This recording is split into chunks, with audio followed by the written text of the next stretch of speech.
All right, I want to go back to the very first episode. Oh boy. Did they make you take those showers? And were you wearing anything? Oh, the shower scenes? Hey, the showers were more than just the first episode. I shower 4 or 5 times a day. But yeah. When we film, I wear a swimsuit. That's a spoiler alert. I'm not that comfortable yet. I would never be that comfortable. but no. Yeah, I shower a lot. I like to be clean. That's good. I think it's important, especially when you're dating. That like it's important that you have hygiene first. It's mass dating. Yeah. You think if any of those girls had a cold during this season, you'd all be sick. Yeah. Well, I had a lot of the emergency packets and vitamins. I kept up on my workout regimens too, so I try to stay healthy. Is this going to be the most dramatic season ender ever? Ender? I'll say like the ending of this season is unlike any other before. And do I think it's going to be a crazy ending of a season? I don't know. I lived it. I mean, it's sort of up to the viewer to decide that. You know, when they say it's the most dramatic season ever, it's like, well, what's your definition of dramatic? You know, of drama. There can be different definitions of it. You've had a good attitude about this whole thing. You know, you've been able to kind of almost make fun of yourself sometimes with Jimmy Kimmel or something. How did you get to that place of complete ease? It took some time. I think in the beginning I took things really, I took things too harsh and I was too hard on myself. And then I think going through Bachelorette and through Paradise and sort of seeing the response, and I tried my best to stay off social media, but I didn't. And I sort of let that build me up, and you can't do that.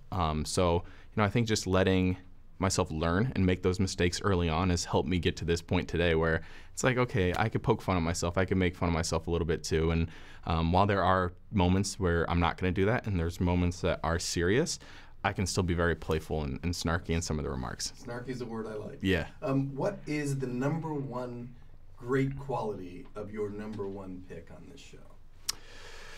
Well, I don't think we know who my number one pick on this show is yet. Mysterious. Yeah. Tell me a quality you like about this woman. I think just the one thing that I was looking for coming into this show was somebody who just let me be myself undeniably, and really accepted me for who I am as a person, really got that out of me. So you could pay attention, I guess, to my dates and see if I changed at all, but I don't think I did. I don't know.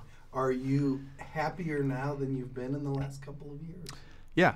I'll say right now I'm the happiest that I've ever been in my life. And I'm at a certain point in my life where I'm continuing to grow, I'm continuing to come into my own and really figure out what I want out of life, who I am, and I'm still figuring it out. I don't have it all figured out, so yeah. Will you stay in front of the camera? Am I going to be interviewing you at Dancing with the Stars, or will you go back to your old life? Well, I feel like I've been living my life on camera now for the last 8 months or this last year, to be frank, so I'm enjoying some time away right now, but I don't want to speak in definitives, and I think wherever life takes me, it takes me. I'm enjoying this. I have fun with this. ABC's been great to me. The Bachelor franchise has been amazing as well, so we'll see what happens after this, but I keep my options open, yes. When I look at myself on camera, I can always find the flaw. Yeah. What's your flaw, physically? Physically, my flaw. Looking at it saying, why did they take that shot? Yeah, you know what?